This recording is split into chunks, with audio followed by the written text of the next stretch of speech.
Hello, बच्चों. Assalamu alaikum.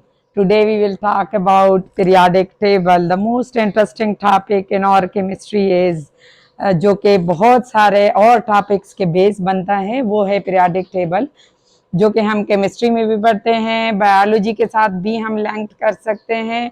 Means इसकी ज़रूरत पड़ती है कि अगर हम कोई बायोलॉजिकल टॉपिक पढ़ रहे हैं या फिजिक्स का टॉपिक पढ़ रहे हैं, केमिस्ट्री में तो इसकी ज़रूरत पड़ती ही है. तो आज हम बहुत ज़्यादा इम्पॉर्टेंट टॉपिक पढ़ रहे हैं, दैट इज़ पीरियाडिक टेबल.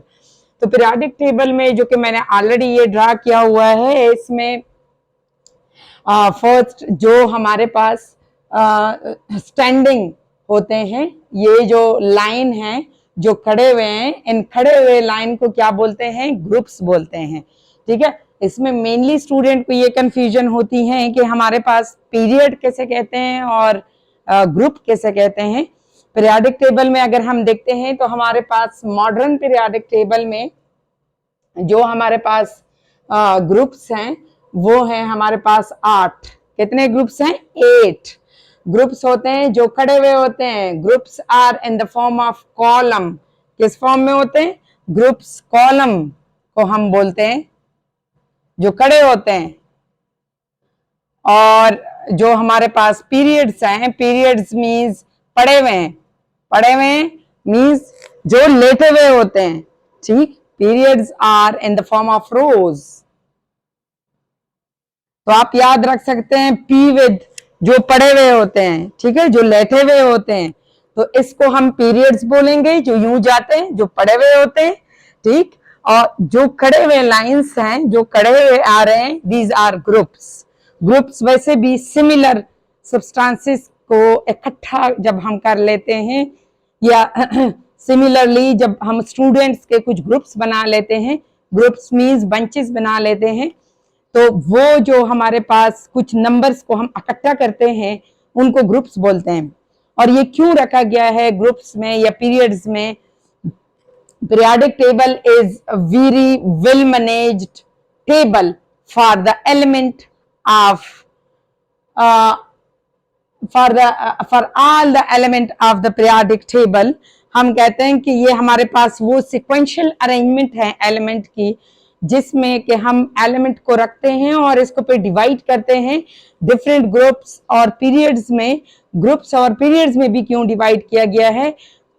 आसानी के लिए, ताकि हमारे पास जितने भी एलिमेंट्स हैं उसको याद रखना आसान हो, उसको कैटेगराइज करना आसान हो, उसकी केमिकल प्रॉपर्टीज समझना आसान हो, उसके रिएक्शन को. और बहुत सारे प्रॉपर्टीज इस तरह हैं जो कि पीरियाडिकली फिर चेंज होते हैं. पीरियाडिकली मीन्स के एक वक्फे के बाद वही प्रॉपर्टी दूसरे एलिमेंट की, यानी कि अगर हम कहते हैं कि रिएक्टिविटी इंक्रीज हो रही है या left to right reactivity decrease होती है, मेटालिक कैरेक्टर डिक्रीज होता है, या हमारे पास जो स्टेबिलिटी है, मेल्टिंग पॉइंट है, बॉइलिंग पॉइंट है, रिएक्टिविटी है. सो ये सारे प्रॉपर्टीज जो हैं ये पीरियाडिकली या group wise increase and decrease होते हैं विद पीरियडिसिटी. किसी एक खास वक्फे से वो रिपीट होते हैं. सो इस वजह से इसको एक स्पेसिफिक रोज में या एक स्पेसिफिक कॉलम्स में रखा गया है इन एलिमेंट्स को. अब हम आते हैं फर्स्ट के लेट्स सपोज कि ये मैंने एलिमेंट्स नहीं लेके, मैंने सिर्फ और सिर्फ यहाँ 20 तक एलिमेंट्स लिखने थे. चूंकि फर्स्ट ईयर FEC 1 के स्टूडेंट को अक्सर मैं कहती हूँ कि बेटा फर्स्ट ईयर के कोर्स को समझने के लिए या इलेक्ट्रॉनिक कन्फिगरेशन को ड्रा करने के लिए आपको हर वक्त जो टेबल की जरूरत ना पड़े, तो आप पीरियाडिकली फर्स्ट 20 एलिमेंट्स मस्ट याद रख लें. फिंगर टिप पे याद रहने चाहिए, लेकिन उन एलिमेंट्स को फिंगर टिप पे कैसे याद रखा जाए इनके लिए फिर मैं निमोनिक भी बताऊंगी.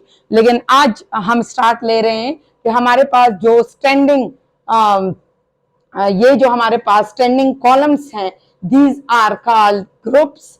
और जो हमारे पास रोज हैं जो पड़े हुए हैं, पीरियड, पी पड़े हुए हैं, पीरियड्स हैं. सो हमारे पास जो फर्स्ट एलिमेंट है जिसको मैंने 1 का नाम दिया है, 1 और ये हो गया 2. सो इसको हम पीरियड 1 बोलते हैं. जो फर्स्ट एलिमेंट है वो है हाइड्रोजन. और इसी हाइड्रोजन के साथ साथ अगर हम देखते हैं, सो इसी हाइड्रोजन के साथ यहाँ पे रोज में जो पड़ा हुआ है यानी सिमिलर उसमें पड़ा हुआ है, ये कौन है? हीलियम है। सो फर्स्ट पीरियड में हमारे पास फर्स्ट पीरियड में कितने एलिमेंट आते हैं? Only 2, hydrogen and helium. और जो मैंने अगर एटॉमिक नंबर बेस्ड हम देख लें कि हमारे पास 1 है, 2 है, 3 है, 4 है, 5 है, 6, 7, 8, 9, 10, 11, 12, 13, 14, 15, 16, 17, 18, 19 एंड 20। तो फर्स्ट 20 एलिमेंट्स जो है वो VC1 वालों के लिए याद रखना बहुत ज्यादा जरूरी है। ये जो नंबर मैंने दिए हैं 1, 2, 3, ये 1, 2, 3 के साथ जो इंक्रीज आ रहा है 1 नंबर इंक्रीज आ रहा है, वो 1 नंबर इंक्रीज क्या शो करता है? कि हर एक एलिमेंट में एक एक प्रोटॉन इंक्रीज हो रहा है। क्या इंक्रीज हो रहा है? एटॉमिक नंबर इंक्रीज हो रहा है। ये जो मॉडर्न पीरियोडिक टेबल थी ये किस बेस्ड थी? ये हमारे पास एटॉमिक नंबर बेस्ड है।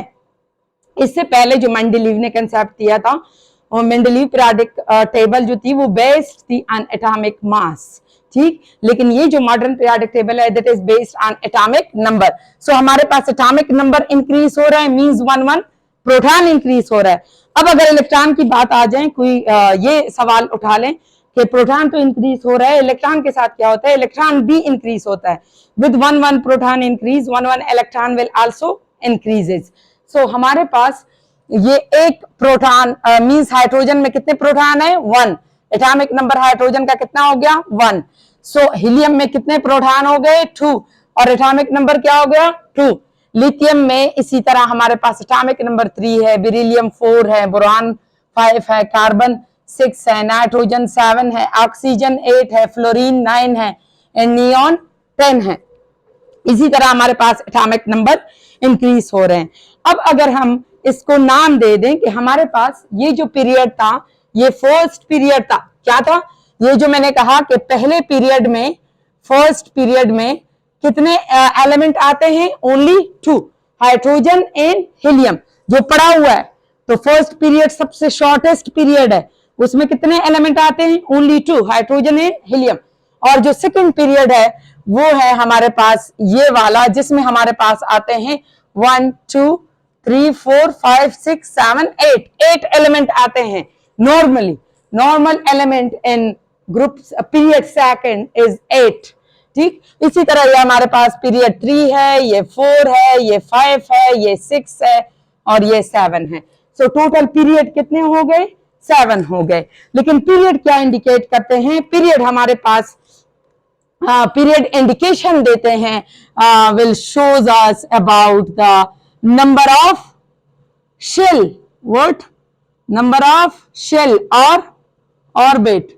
ये किसके बारे में बताते हैं? नंबर ऑफ शेल और ऑर्बिट। मींस के जो पहला वाला पीरियड है उसमें कितने शेल होंगे? उसमें हमेशा से इसमें एक ही शेल होगा, चाहे हाइड्रोजन है या हीलियम हो। लेकिन इसमें जितने भी एलिमेंट्स होंगे उसमें कितने शेल होंगे या ऑर्बिट होंगे?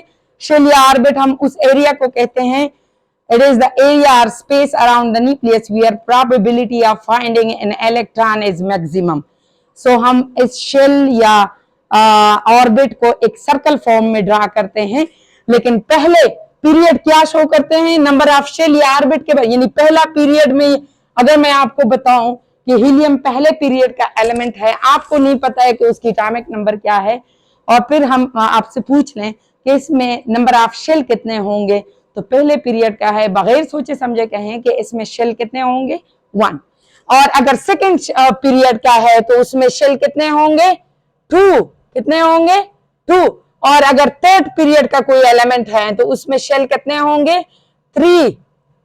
इसी में फिर हम एग्जांपल भी ले सकते हैं ना। और अगर फोर्थ पीरियड का कोई एलिमेंट है तो उसमें शेल कितने होंगे? 4। और अगर फिफ्थ शेल का कोई एलिमेंट है तो उसमें शेल कितने होंगे? 5, ठीक। इसी तरह अगर हम देख लें तो हमारे पास नंबर ऑफ शेल 1 इंक्रीज आ रहा है। नंबर ऑफ शेल यानी इस पीरियड के जितने भी एलिमेंट होंगे उसके फोर्थ पीरियड के, तो उसमें कितने शेल होंगे? 4 शेल होंगे। और इन इलेक्ट्रॉनिक कॉन्फ़िगरेशन हम ड्रा करेंगे तो उसके नंबर ऑफ इलेक्ट्रॉन कितने शेल में, कितने ऑर्बिट में अरेंज होंगे? 4 में। फिफ्थ वाले जितने भी ये एलिमेंट्स हैं उसकी अगर हम एटॉमिक नंबर ले लें और इलेक्ट्रॉनिक कन्फिगरेशन कर दें तो उसके इलेक्ट्रॉन जो है कितने शेल में खुद को अरेंज कर पाएंगे, 5। और इसी तरह छठे सिक्स्थ वाले ग्रुप की पीरियड की अगर हम एग्जांपल लें और इसके एलिमेंट के इलेक्ट्रॉन को हम अरेंज कर दें, इलेक्ट्रॉनिक कन्फिगरेशन कर दें, तो कितने शेल में इसके इलेक्ट्रॉन खुद को अरेंज करेंगे, 6। और इसी तरह सेवंथ पीरियड के एलिमेंट 7 शेल में अपने इलेक्ट्रॉन की अरेंजमेंट देंगे। सो आपको ये बात क्लियर होगी कि period indicate the number of shell, यानी कि जो पीरियड है वो हमें शेल के बारे में बताते हैं। शेल मींस वैलेंस इलेक्ट्रॉन कौन से ऑर्बिट में आ रहे हैं। सो हमारे पास ये पीरियड्स जो हैं ये 7 हैं और इसी में हमें ये बताते हैं कि हमारे पास हम 7 पीरियड में कितने शेल आ रहे होंगे, 7। 6 में कितने आ रहे होंगे, 6 एंड 5 में 5 शेल। और इसी तरह अगर हम ग्रुप को नंबर कर दें, ये तो मैंने पीरियड्स को नंबर कर दिया, अब अगर हम ग्रुप को नंबर कर दें सो हमारे पास ग्रुप में, ये मैं मिटा देती हूं, अच्छा जी, शेल जो हैं वो हमारे पास कितने हो गए, पीरियड कितने हो गए, 1 2 3 4 5 6 7। अब अगर हम ग्रुप को नंबर दे दें सो हमारे पास ये हैं 1 2 3 4 5, ये भी कड़े हुए हैं ना, जो कड़े कड़े लाइंस है उसको हम ग्रुप्स कहेंगे, 6 7 8 9 10 11 12 13 14 15 16 17 एंड 18। ये जो हमारे पास मैंने नंबरिंग की है ये ग्रुप्स की हैं और ये मॉडर्न नंबरिंग है कि मॉडर्न पीरियोडिक टेबल में हमें ये बता दिया गया कि इसमें 18 ग्रुप्स हैं, लेकिन रोमन न्यूमरल में इसको ओल्ड वे से जो नेम्स दी गई थी, जो नंबरिंग दी गई थी, वो थी हमारे पास वो नेम या नंबरिंग थी रोमन न्यूमरल में, जिसमें हमारे पास जो नॉर्मल एलिमेंट थे उसके लिए कैपिटल ए इस्तेमाल किया गया था, जो ट्रांजिशन एलिमेंट थे उसके लिए कैपिटल बी इस्तेमाल किया गया था। यानी जो फर्स्ट ग्रुप था उसको हमने नाम दिया फर्स्ट ए और जो सेकंड ग्रुप था उसको रोमन न्यूमरल में नाम दिया गया है सेकंड ए, एंड जो थर्ड ग्रुप है वो डायरेक्टली आ जाता है यहाँ पे ट्रांजिशन को छोड़ के, कहाँ पे आ जाता है, ट्रांजिशन को छोड़ के यहाँ पे पी ब्लॉक में डायरेक्टली यहाँ पे ये वाले, इसको थर्ड ए बोलते हैं और ये जो था ये फोर्थ ए, ठीक है, फोर्थ ए, और ये जो है ये fifth A, sixth A, 7 A and 8th ए को हम बोलते हैं जीरो ग्रुप एलिमेंट। इसको क्या बोलते हैं, जीरो ग्रुप एलिमेंट। अच्छा, ये जो बीच में कॉन्सेप्ट था कि हमारे पास फर्स्ट ए हो गया, सेकंड ए हो गया, और इसी तरह हम ट्रांजिशन को नाम दे सकते हैं, ये वाले नंबरिंग हटा के हम ये नाम दे सकते हैं कि ये हमारे पास क्या होगा, थर्ड बी, क्या हो जाएगा, third B, fourth B, fifth B, क्योंकि बी इंडिकेट करता है ट्रांजिशन एलिमेंट को, sixth B, seventh B and first B and second B. इस लास्ट वाले ग्रुप को इसी के बेस्ड पे दिया गया क्योंकि ये सेकंड के बाद ये थर्ड जो था वो ट्रांजिशन आ रहा था। अब ये जो बीच में रह गए 3 ग्रुप्स, इनको कंबाइनली 8th बी का नाम दिया गया, इसको कंबाइनली हम 8th बी कह सकते हैं। सो हमारे पास ये रोमन न्यूमरल के नंबरिंग थी, ए इंडिकेट नॉर्मल एलिमेंट, ये जो मैंने ए और ए लगाया है साथ में, ये बी जो लगाया है दिस इंडिकेट ट्रांजिशन एलिमेंट। अच्छा, अब हम आते हैं, मैंने आपको याद करवाना है पीरियड्स वाइज, आपने पहले 20 एलिमेंट्स को याद करना है जो कि ये हो गए कैल्शियम तक, यानी कि hydrogen, helium, lithium, beryllium, boron, carbon, nitrogen, oxygen, fluorine, neon, sodium, magnesium, aluminium, silicon, phosphorus, sulphur, chlorine, argon, potassium and calcium. यहां तक आपने इन नाम्स को FEC1 में मस्ट आपको फर्स्ट 20 एलिमेंट्स फिंगर टिप पे पीरियड्स वाइज याद होने चाहिए। एक तो ग्रुप वाइज हमारे स्टूडेंट्स निमोनिक्स बना के याद कर लेते हैं, लेकिन ग्रुप में भी कुछ 2 या 3 ग्रुप्स याद होते हैं, बाकी छोड़ देते हैं। पीरियड्स वाइज स्टूडेंट को याद नहीं होते, जो कि इलेक्ट्रॉनिक कॉन्फ़िगरेशन आपके केमिस्ट्री के प्रॉब्लम सोल्यूशन में बहुत ज्यादा हेल्प आउट करते हैं। और इसके लिए आपको कभी कभार पीरियोडिक टेबल भी अलाउड नहीं होता, आपके टीचर भी नहीं होते, आपके सब्जेक्ट स्पेशलिस्ट ड्यूटी नहीं दे रहे होते, तो आपको पेपर में बड़ी मुश्किल होती है। तो कोशिश करें कि आप पीरियोडिक टेबल के फर्स्ट 20 एलिमेंट्स FEC1 में और 21 से 30 तक ये जो है ये डी ब्लॉक का वो वाला सीरीज है जो आपके ट्रांजिशन एलिमेंट में शामिल है, ये वाला। यहां से 20 से आगे अगर हम जाएंगे तो हमारे पास आ रहा है ट्रांजिशन एलिमेंट का कौन सा, स्कैंडियम SC। उसका एटॉमिक नंबर क्या है 21, एटॉमिक नंबर 22, एटॉमिक नंबर 23। एक एक इंक्रीज आ रहा है। ये एक नंबर क्यों इंक्रीज हो रहा है, ये तो ऐसे है जैसे सीरियल नंबर या रोल नंबर हो जो इंक्रीज हो रहे हो ना, लेकिन ये इस वजह से इंक्रीज हो रहा है क्योंकि यहाँ पे हमारे एलिमेंट का एक एक क्या हो रहा है, प्रोटॉन इंक्रीज हो रहा है। प्रोटॉन इंक्रीज हो रहा है तो it means atomic number increase हो रहा है। तो एटॉमिक नंबर इंक्रीज के साथ हमारे पास एक एक प्रोटॉन, स्कैंडियम के बाद आएगा 22 का क्या, titanium, vanadium, chromium and manganese, iron, cobalt, निकल, कॉपर एंड जिंक। क्या रहा है, जिंक। 30 एटॉमिक नंबर किसका है, जिंक का है।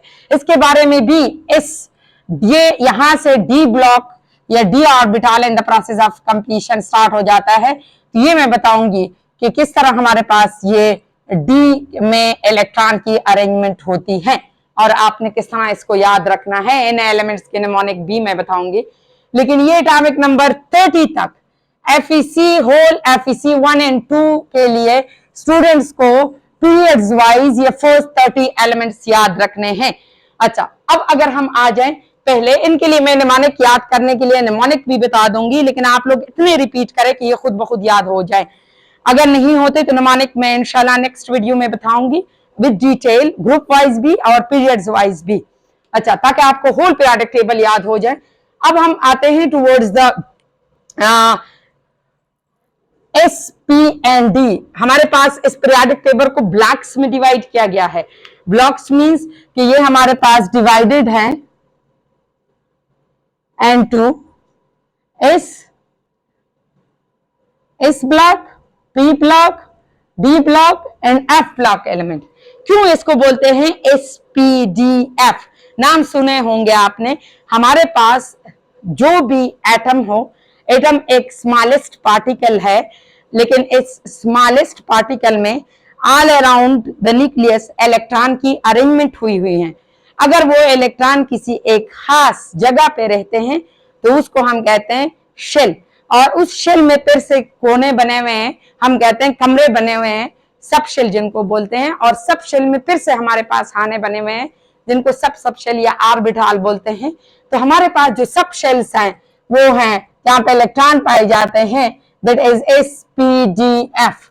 अब इस ब्लॉक्स को, इन एलिमेंट्स को कैसे इन ब्लॉक्स में डिवाइड किया गया है, ये हमारे पास जो पहले 2 ग्रुप है इसको हम बोलते हैं इस ब्लॉक, इसको क्या बोलते हैं, इस ब्लॉक एलिमेंट। क्यों इसको, ये वाला ग्रुप और ये वाला ग्रुप, इन 2 को कंबाइन करके हम बोलते हैं इस ब्लॉक एलिमेंट। क्यों इसको इस बोलते हैं ये बाद में आते हैं।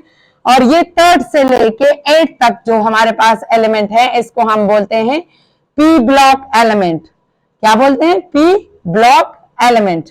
और ये जो हमारे पास है यहाँ पे 3rd B से लेके यहां तक, इसको हम बोलते हैं D ब्लॉक एलिमेंट। क्या बोलते हैं, D ब्लॉक। और ये जो मैंने यहां से निकाल दिए हैं, ये हैं हमारे पास, यहां से निकाले गए हैं, मैंने नहीं निकाले, निकाले गए हैं, ये वो एलिमेंट्स हैं, इसको बोलते हैं F ब्लॉक एलिमेंट। क्यों इसको SPDF बोलते हैं, इसी पे आते हैं। जब हम इलेक्ट्रॉन इस ग्रुप में से, इन दो ग्रुप्स में से, इस ब्लॉक के दो ग्रुप्स में से कोई एलिमेंट अगर हम उठा लें और उसके इलेक्ट्रॉनिक कॉन्फ़िगरेशन कर दें, इलेक्ट्रॉन को अरेंज कर दें, तो इसका लास्ट इलेक्ट्रॉन हमेशा से कौन से सबशेल में आ रहा होता है? इसमें। किस में आएगा? इसमें। Let's check. हमारे पास पहला जो एलिमेंट है वो है हाइड्रोजन। हाइड्रोजन में कितने इलेक्ट्रॉन है? सिर्फ 1 है। सो पहले शेल में हमारे पास हमेशा से सिर्फ और सिर्फ एस होता है। इसमें क्या होता है कि हमारे पास इलेक्ट्रॉन को अगर हमने अरेंज करना है तो एक ही इलेक्ट्रॉन है और उसके आउटर मोस्ट शेल में कितने इलेक्ट्रॉन आ रहे हैं? वही 1 इलेक्ट्रॉन आ रहे हैं, लेकिन वो इलेक्ट्रॉन इसके इस सबशेल में आ रहे होते हैं। इस subshell are in the process of completion. और इसी तरह अगर हम लिथियम की कर दें, लिथियम की एटॉमिक नंबर क्या है? 3 है। एटॉमिक नंबर क्या है? 3 है। इसकी अगर हम इलेक्ट्रॉनिक कॉन्फ़िगरेशन कर दे तो 1s2 2s1, तो इसका आउटर मोस्ट इलेक्ट्रॉन कौन से सबशेल में आ रहे हैं? इसमें आ रहे हैं। इसमें आउटर मोस्ट इलेक्ट्रॉन यानी इस orbital are in the process of completion. इस वजह से इस ग्रुप के एलिमेंट को हम इस ब्लॉक एलिमेंट कहते हैं कि ये जो बाहर से इलेक्ट्रॉन आ रहे होते हैं ये कहां, कौन से सबशेल में आ रहे होते हैं? इसमें आ रहे होते हैं। और अगर हम पी की बात करें तो पी के जितने भी एलिमेंट्स हैं इसकी अगर हम इलेक्ट्रॉनिक कॉन्फ़िगरेशन कर दें तो इसके आउटर मोस्ट शेल के इलेक्ट्रॉन कौन से सबशेल में आ रहे होते हैं? पी में आ रहे होते हैं। और अगर हम डी की इलेक्ट्रॉनिक कॉन्फ़िगरेशन कर दें तो इसके आउटर मोस्ट इलेक्ट्रॉन यानी इनकमिंग इलेक्ट्रॉन कौन से सबशेल में आ रहे होते हैं? डी में। और इसी तरह अगर हम एफ ब्लॉक एलिमेंट की इलेक्ट्रॉनिक कॉन्फ़िगरेशन कर दे तो outer most electron F block में एफ सबशेल में आ रहे होते हैं। अब अगर मैं आपको कहूं कि रोबेडियम की का बता दे कि उसका आउटर मोस्ट शेल में, रोबेडियम बिलोंग टू फर्स्ट ग्रुप और उसके आउटर मोस्ट शेल में कितने इलेक्ट्रॉन हैं, तो मैंने ये बता दिया कि रोबेडियम बिलोंग टू फर्स्ट ग्रुप। जैसे ही आपको ग्रुप का पता चला तो उनसे आपको पता चलेगा कि उसके आउटर मोस्ट शेल में कितने इलेक्ट्रॉन हैं। ग्रुपिंग हुई है एलिमेंट्स की, वो ग्रुपिंग हम इस वजह से करते हैं ताकि हम इजीली, हम कहते हैं ना कि हमने सेक्शन ए का ग्रुप 1 का प्रैक्टिकल लेना है तो सेक्शन में हमने जो सेक्शन बनाए हैं, स्टूडेंट्स के ग्रुप्स बनाए हैं, रोल नंबर या मार्क्स के बेस पे बनाए हैं। सेक्शन ए में फर्स्ट मार्क्स के स्टूडेंट या टॉप मार्क्स के स्टूडेंट आ रहे हैं, बी में इंजीनियरिंग के आ रहे हैं या सी में, इसी बेस्ड हम ग्रुपिंग कर देते हैं। सेम लाइक दैट जो एलिमेंट की ग्रुपिंग हुई है वो इसके केमिकल, ये जो ग्रुप्स में रखे गए हैं सेम ग्रुप में, तो इसकी इलेक्ट्रॉन या केमिकल प्रॉपर्टीज सेम रहती है। केमिकल प्रॉपर्टीज मींस उसके आउटर मोस्ट शेल के इलेक्ट्रॉन सेम रहते हैं। ये जितने भी ग्रुप फर्स्ट के एलिमेंट हैं इसके आउटर मोस्ट शेल में कितने इलेक्ट्रॉन होंगे? 1। जितने भी ग्रुप सेकंड के एलिमेंट हैं उसके आउटर मोस्ट शेल में कितने इलेक्ट्रॉन होंगे? 2। जितने भी एलिमेंट ग्रुप थर्ड के हैं उसके आउटर मोस्ट शेल में कितने इलेक्ट्रॉन होंगे? 3। ग्रुप फोर्थ के जितने भी एलिमेंट्स हैं उसके आउटर मोस्ट शेल में कितने इलेक्ट्रॉन होंगे? 4 एंड सो ऑन। इसी तरह ग्रुप 8 तक जब हम पहुंचेंगे तो हमारे पास ग्रुप 8 के एलिमेंट में आउटर मोस्ट शेल में कितने इलेक्ट्रॉन है? 8। तो हम नॉर्मल एलिमेंट हम किसको बोलते हैं? इस और पी ब्लॉक के एलिमेंट को, इसको हम नॉर्मल एलिमेंट बोलते हैं, इसको हम रिप्रेजेंटेटिव एलिमेंट बोलते हैं। ये हमारे पास वो एलिमेंट है जो कि पीरियोडिक टेबल में एक स्पेसिफिक कैरेक्टरिस्टिक है, ये ट्रांजिशन नहीं है, मींस बदलते नहीं है, रिप्रेजेंटेटिव है, नॉर्मल है। सो इस और पी ब्लॉक एलिमेंट को हम रिप्रेजेंटेटिव या नॉर्मल एलिमेंट बोलते हैं। और नॉर्मल एलिमेंट के लिए जो हम इलेक्ट्रॉनिक कॉन्फ़िगरेशन के रूल्स अप्लाई करते हैं, पहले डुप्लेट रूल यानी इलेक्ट्रॉन को कैसे हम फिल करते हैं, कुछ रूल्स रखेंगे ना कि इलेक्ट्रॉन को हमने यूं फिल करना है, पहले शेल में कितने रखेंगे, दूसरे में, तीसरे में, इसी तरह हम इलेक्ट्रॉन के रूल्स रखते हैं। तो जो नॉर्मल एलिमेंट के लिए एस और पी के लिए जो रूल्स हैं उसमें एक पहला रूल है डुप्लेट रूल, जो कि अप्लाई होता है सिर्फ 2 एलिमेंट हाइड्रोजन और हीलियम पे, बाकियों पे नहीं अप्लाई होता, क्योंकि ये डुप्लेट 2 इलेक्ट्रॉन रूल्स हैं और हीलियम में मैक्सिमम 2 इलेक्ट्रॉन है, उससे ऑनवर्ड इलेक्ट्रॉन बढ़ते चले जाते हैं। और इसी के बाद ऑक्टेट रूल है, जो कि आपके फिसी लेवल पे हम ऑक्टेट रूल ही समझाते हैं कि जितने भी ये एलिमेंट्स हैं उसके हमने आउटर मोस्ट शेल में कितने इलेक्ट्रॉन को फिल्ड करके देखना है, 8 इलेक्ट्रॉन। 8 इलेक्ट्रॉन होंगे तो हम कहते हैं कि ये एलिमेंट स्टेबल है, ये केमिकली रिएक्टिव नहीं है।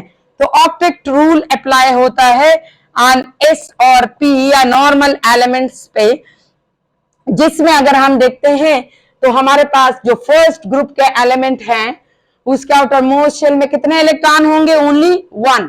कितने इलेक्ट्रॉन, जितने भी ग्रुप्स में इस ग्रुप में पड़े हुए एलिमेंट है इसका आउटर मोस्ट शेल में कितने इलेक्ट्रॉन होंगे, 1। ग्रुप सेकंड में कितने इलेक्ट्रॉन होंगे, 2। थर्ड में 3, फोर्थ में 4, 5 में 5 एंड सिक्स्थ में 6 इलेक्ट्रॉन, 7 में 7 इलेक्ट्रॉन आउटर मोस्ट शेल में होंगे, 8th में 8 इलेक्ट्रॉन होंगे आउटर मोस्ट शेल में। अब जो नॉर्मल वैलेंसी है, नॉर्मली जब इस ग्रुप एलिमेंट के पास एक इलेक्ट्रॉन है, हाइड्रोजन के अलावा, हाइड्रोजन में भी एक ही है लेकिन उस पर डुप्लेट रूल अप्लाई होता है, अगर हम इस पे ऑक्टेट रूल अप्लाई करते हैं तो एक इलेक्ट्रॉन है, कितने इलेक्ट्रॉन चाहिए कि ये अपने ऑक्टेट को कंप्लीट कर दे, 7। कोई एलिमेंट ऐसा है कि इसको 7 इलेक्ट्रॉन दे दे, नहीं। तो ये क्या करते हैं, नॉर्मली ग्रुप फर्स्ट के जितने एलिमेंट्स हैं वो अपने एक इलेक्ट्रॉन को क्या करते हैं, लॉस करते हैं हमेशा से। तो इसकी जो नॉर्मल ऑक्सीडेशन स्टेट है वो क्या होगी, +1। और जो सेकंड ग्रुप के एलिमेंट है उसका आउटर मोस्ट शेल में कितने इलेक्ट्रॉन होते हैं, जितने भी ये ग्रुप्स में एलिमेंट पड़े हुए हैं का आउटर मोस्ट शेल में कितने इलेक्ट्रॉन होंगे, 2। कोई ऐसा एलिमेंट होगा जो इसको 6 इलेक्ट्रॉन दे दे कि ये अपने ऑक्टेट को कंप्लीट कर दे, खुद को स्टेबलाइज कर दे, नहीं। तो ये अपने 2 ही लॉस करेगा। सो इसकी नॉर्मल ऑक्सीडेशन स्टेट क्या होगी ग्रुप सेकंड की, +2। और इसी तरह ग्रुप थर्ड के जितने भी एलिमेंट्स हैं उसका आउटर मोस्ट शेल में कितने इलेक्ट्रॉन होंगे, 3। कोई इसको 5 इलेक्ट्रॉन देगा कि ये अपने ऑक्टेट को कंप्लीट कर दे, no. So it will losses this 3। बात जब आती है इस ग्रुप फोर्थ एलिमेंट पे जिसके आउटर मोस्ट शेल में कितने इलेक्ट्रॉन है, 4। ऑक्टेट कंप्लीट करने के लिए इसे कितने चाहिए, 4। सो ये ना किसी को अपने 4 देता है और ना कोई और इसको 4 दे सकता है। सो ये हमेशा से क्या करते हैं, शेयरिंग करते हैं। सो ग्रुप फोर्थ ग्रुप जो है जिसको कार्बन फैमिली बोलते हैं, इस पे होल ऑर्गेनिक केमिस्ट्री बेस्ड है। तो ये क्या करते हैं, ये अपने 4 इलेक्ट्रॉन ना किसी को देते हैं और ना कोई और इसको देता है। सो इट विल ऑलवेज शेयर, ठीक है। सो इसकी नॉर्मल ऑक्सीडेशन स्टेट में भी +4 और -4 हम लिख देते हैं। इसी तरह ग्रुप फिफ्थ के जो एलिमेंट्स है उसका आउटर मोस्ट शेल में कितने इलेक्ट्रॉन है, 5। नॉर्मली ये 3 लेगा किसी और से, so normal oxidation state will be -3। और ग्रुप 6 के जितने भी एलिमेंट्स है उसके आउटर मोस्ट शेल में 6 इलेक्ट्रॉन है, तो normally it will take 2 electron and the normal oxidation state will be -2। और इसी तरह ग्रुप 7 के जितने एलिमेंट है उसके आउटर मोस्ट शेल में 7 इलेक्ट्रॉन ऑलरेडी मौजूद होते हैं, 7 ग्रुप के हैं, तो इसको कोई एक दे देगा तो इसका ऑक्टेट कंप्लीट हो जाएगा। So it normal oxidation state will be -1 and this group 8th element is called zero group element because इसके आउटर मोस्ट शेल में अगर हम देख ले तो 8 के 8 इलेक्ट्रॉन पड़े हुए होते हैं, ये ना किसी से लेते हैं और ना किसी को देते हैं। So it is called zero group element or noble gases, क्योंकि ये नोबल है, ना किसी से लेते हैं और ना किसी को देते हैं। So that's why it's called noble gases. So ये मैंने little bit normal oxidation state के बारे में बता दी, और normal oxidation state of these groups S और पी नॉर्मल एलिमेंट्स की। अब जब हम आगे इसी एटॉमिक नंबर को आगे लेके जाएंगे, पीरियोडिक टेबल को ज्यादा कंजस्टेड नहीं करते, ये हटा देंगे ताकि आपको समझ ठीक से आए, ठीक है, जा रही है। अब जो है नॉर्मल ऑक्सीडेशन स्टेट से बात जब आगे जाएगी, यानी कि ये हमारे पास एटॉमिक नंबर 30 हो गया, आगे जो भी एलिमेंट होंगे जिंक से आगे 31 हो जाएगा, 32, 33, 34, 35, 36 and 37 is rubidium again, and strontium 38, 39, 40, 41, 42, 43, 44, 40। फिलहाल मैं नंबर एटॉमिक नंबर से फिलिंग कर रही हूं ताकि हम यहां तक पहुंचे। 45, 6, 46, 47, 48, 49, 50, 51, 52, 53, 54, 55 is cesium and barium, 56, 57 is lanthanum, La। क्या चीज है, मैंने यहां पे आपको बता देना था कि ये जो मैंने यहां से निकाला है, ये वाला पीरियड ये पड़ा हुआ है इस छोटे से ब्लॉक में। कौन सा पीरियड? ये वाला जो पीरियड है ये यहां से निकला हुआ एनलार्ज किया गया है, ये है लिंथेनम La, 57 एटॉमिक नंबर है। अप टू ल्यूटिटियम ये 71 तक ये यहां पे एनलार्ज करके निकाल दिया गया है। ये कितने एलिमेंट्स हैं? 14। देखें लिंथेनम, सीरियम, आगे गिन ले हैं 1 2 3 4 5 6 7 8 9 10 11 12 13 14 एलिमेंट्स हैं। और इसको चूंकि लिंथेनम से स्टार्ट होते हैं सो ल्यूटिटियम पे ये एंडेड अप होता है ये वाला पीरियड। इसको हम बोलते हैं, इसी रो को, इसी पीरियड को हम बोलते हैं लिंथेनाइड। क्या बोलते हैं? लिंथेनाइड। और इसको लिंथेनाइड बोलते हैं इसको। और इसी लिंथेनाइड को रेयर अर्थ मेटल भी बोलते हैं। ये रेडियो एक्टिव होते हैं। ये क्या है? रेडियो एक्टिव है। इसको बोलते हैं rare earth metal elements. All are not metals, so it is rare earth elements. और फिर जब हम आएंगे 71 से आगे लेके जाएंगे इसी एटॉमिक नंबर को 72, 73, 74, 75, 76, 77, 78, 79, 80, 81, 82, 83, 84, 85, 86, 87 is francium and radon and 89 is actinium। यहां पे मैंने पहुंचना था, ये देख लें, ये हमारे पास है एक्टिनम, ठीक है। 89 इज एक्टिनम अप टू 103 लॉरेंसम, ठीक है। एक्टिनम एंड लॉरेंसम 103 इज लॉरेंसम। सो हमारे पास ये जो छोटा सा ब्लॉक पड़ा हुआ है इसमें ये हमारे पास एक्टेनाइट सीरीज होल पड़ा हुआ है। कौन सा पड़ा हुआ है? एक्टेनाइट सीरीज जिसको बोलते हैं, ठीक है। और ये हमारे पास एक्टेनाइट सीरीज है। ये रेडियो एक्टिव एलिमेंट्स है, ठीक है, रेडियो एक्टिव है। और ये रेयर अर्थ एलिमेंट भी इसको बोलते हैं। और 103 तक यहाँ पे इस छोटे से ब्लॉक में जिसको एनलार्ज किया गया है ये भी 14 एलिमेंट्स है, हमने एन में रख दिया है। और इन दोनों पीरियड्स को हम एफ ब्लॉक एलिमेंट बोलते हैं। इसमें एफ ऑर्बिटल या F subshell in the process of completion होता है। अच्छा, हम आगे जब इसके एटॉमिक नंबर को लेके जाएं सो 104, 105, 106, 107, 108, 109, 110, 111, 112, 113, 114, 115, 116, 117 and 118. Up till now 118 element is discovered and yet other have to become discovered. So हमारे पास ये पीरियोडिक टेबल के एटॉमिक नंबर्स हैं जो कि पी ब्लॉक एलिमेंट को ग्रुप वाइज मैं निमोनिक के साथ समझाऊंगी और इन ग्रुप्स को भी फिल करेंगे, इनको भी फिल कर देंगे विद एलिमेंट्स। लेकिन फिलहाल मैंने सिर्फ और सिर्फ पीरियड्स, ग्रुप्स एंड ब्लॉक्स के बारे में और along with the valency of these groups के बारे में बता दिया।